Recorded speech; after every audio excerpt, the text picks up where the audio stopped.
Hey guys, I'm Jordan Winter and you're watching No Free Lunches. Today we're here in Lawrence, Kansas checking out the best bakeries. Let's get this bread. Toma.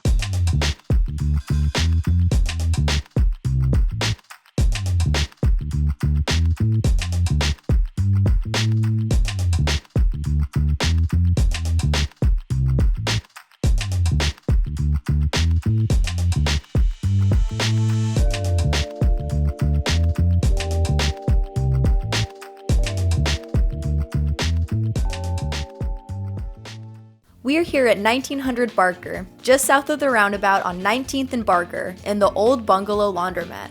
Since 2015, owner Taylor Petrin has built a family of coworkers to serve up the neighborhood's best sweet and savory treats, like their 27-layer croissant. Focused on a sustainable supply chain featuring locally sourced ingredients, 1900 Barker strikes a balance between quality and consciousness. Thank you so much for sitting down with us today to talk. Well, first I'd like to ask you about how you kind of got your entrance into baking and what your time at JCCC was like. Okay, yeah. So when I was at JCCC, I was actually just focused on like fine dining, like savory cooking, and really didn't have a lot of interest in baking at the time. I was really young. Started the program at 15 and graduated when I was 19. I heard that you were one of the youngest people to complete the program, is that right? I might be the youngest, maybe. I don't know for sure. But yeah, I was 19 when I finished the program. That was back in 2011, 2010, sometime a while back. And I was in California after school and worked really closely with like a French pastry chef out there. Wow. Who became a good friend of mine, and sort of just through proxy, we kind of just like developed a relationship, and he was like, you'd be a really good baker. And like 3 years later, it finally like ticked, and I was like, maybe I would be a really good baker. Yeah, I was reading a book on baking alone in like a bookstore one time, and just like got chills down my spine. I was like, I think this is like the thing. This is what I'm gonna do for the rest of my life.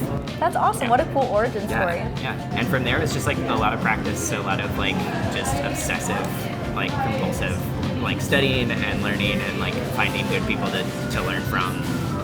So that's kind of how I got into baking. Yeah, it's been a good ride. That's great. Wow, cue the crazy ambulance Right, going yeah, by. This is a fun corner. I bet. All right, so first up, we've got this acorn squash Danish, which looks fantastic. And Taylor, I'm kind of curious as to how you guys change up your menu seasonally. A lot of it is decided for us by, one, just by the season itself, but also what the farmers around us are growing. So the acorn squash in that was grown by Juniper Hill Farms. They're located less than I think 5 miles away from here. So we select from what's available from farmers for sure. It's a big part of it. The cream spinach that is underneath that acorn squash was grown less than a mile away from here by Moon on the Meadow Farms. Some of the best spinach I've ever eaten. And so that's a huge part of how we make those decisions. It's really what's available to us and how we can sort of change it or use it to make the products we serve. And it also sort of just keeps everything keeps the economy in the same area. I think in travel time, flavors are lost for sure. Also just in the amount of time it spends on a shelf before we get it. It makes a big difference. So for instance, like they get driven down to us by the farmer themselves, like the same day we use it almost. And that's just amazing. It's cool to be able to work with your friends in that kind of a way, but I think it's also probably good for the world to have that kind of food chain in existence. That definitely makes more of an impact. It's very like regenerative. Right, and I mean we're a very small business, so the impact we're going to have globally is probably insignificant, but even just doing a small part in like teaching people about like conscious eating is good. Yeah. So yeah, many hands make light work. Right. Yeah. That's great. Do you have any favorite baked goods that you like to make? Just like the process behind creating them? Sure. So croissants are one of my favorites. Obviously, we make a lot of those. The process is just super intensive and sort of demands you mastering it, and that's something that I'm really into. So the process involves like mixing the dough, allowing it to ferment for a full 24 hours, and then doing what we call laminating the butter into it, which is taking basically two pieces of dough and sandwiching a large amount of butter in between them, and then rolling them out and folding them, and that butter then gets sort of processed through the dough in very streamlined layers. After it's all said and done, you'll find 27 layers in all of this style of croissant. And done well, it's like an amazing thing. Like it's almost unnatural how flaky it can be. And it's just done with precision and care through like a full 36-hour process. So we've got this raspberry cream cheese Danish, which looks fantastic. How do you guys curate your menu between like sweet items and savory items? Sure. We try to have a pretty fair split between the two. But there's definitely a little heavier on the sweet side because that, like, who doesn't want a sweet pastry? That's just how they are. But we have a pretty good split between sweet and savory. Our sweet options are mostly based around classics. Like croissants are the most classic of pastry, and then our savory stuff is probably where you would find more of the locally grown produce, etc. So you were telling us about how intensive the process is to make croissants like this, and you also mentioned that you train your staff so they can also make them. Can you tell me a little bit about the training process? Totally. So when we hire, we really are looking for candidates that share a similar energy to just the vibe here. If they can really be somebody that we want to spend 40 hours a week with, that's what we look for first and foremost. And that doesn't always involve having the like intense background in doing the work we do. So we do a lot of training depending on where staff enter into the company. For instance, Madeline, who made this specific pastry, she's 19 years old, was a nanny before she worked here, and is really like becoming a very, very good master of her craft in this.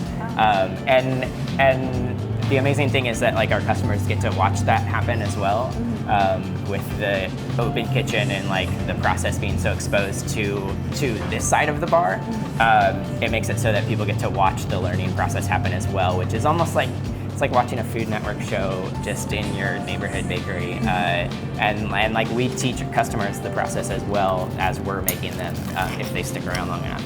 That's great. So yeah, it's a really cool sort of dynamic. It seems like you have a lot of agency as, you know, a business owner to kind of curate the vibe that you want, which I feel like in here is a very open concept sort of thing. Can you go into why you chose that as your aesthetic? So my brother and I, as we were sort of planning the design, like a theme that we had talked about a lot was wanting you to feel like you're in a friend's kitchen that's cooking you an amazing meal. And so we designed everything to be almost at arm's reach away from you, to where like all the utensils are kept and like the racks on the back wall, and like being able to see sort of the process in and out in that way. We want you to feel like you're being hosted instead of just being a guest or like a customer across the bar. So that went into a lot of how we designed the space. That's cool. It sounds like there's a lot of history here for you personally. So it's like a little piece of home for not only you, but also all of the people that come in here to get their daily coffee. Totally. And about the history too, like my brother was a key part of us founding this building as well. He has since moved to New York City and started his own coffee shop there. But he and I together sort of like brainstormed all the design aesthetic and built a lot of it ourselves. And so not only is it a space that I work in, but it's also a space that one of my best friends like helped build as well. So that's really special. That's great. Like when I see something that's breaking, I'm like, oh man, that's like the thing I built. It's breaking and it's like gut wrenching, you know? Yeah, I'm sure. So yeah, it makes for a fun workplace. All right. Well, thank you so much for having us today. Of course, it was a blast having you. Would love to have you back anytime. Thanks. Yeah. Interview success. Yes. To check out more of Bakeries, head over to nofreelunches.co, where we cover Alchemy Coffee Shop and Bakehouse, Muncher's Bakery, and Wheatfields. Stay up to date by following us on Instagram and subscribing to our YouTube channels. Links are in the description. Thanks for watching.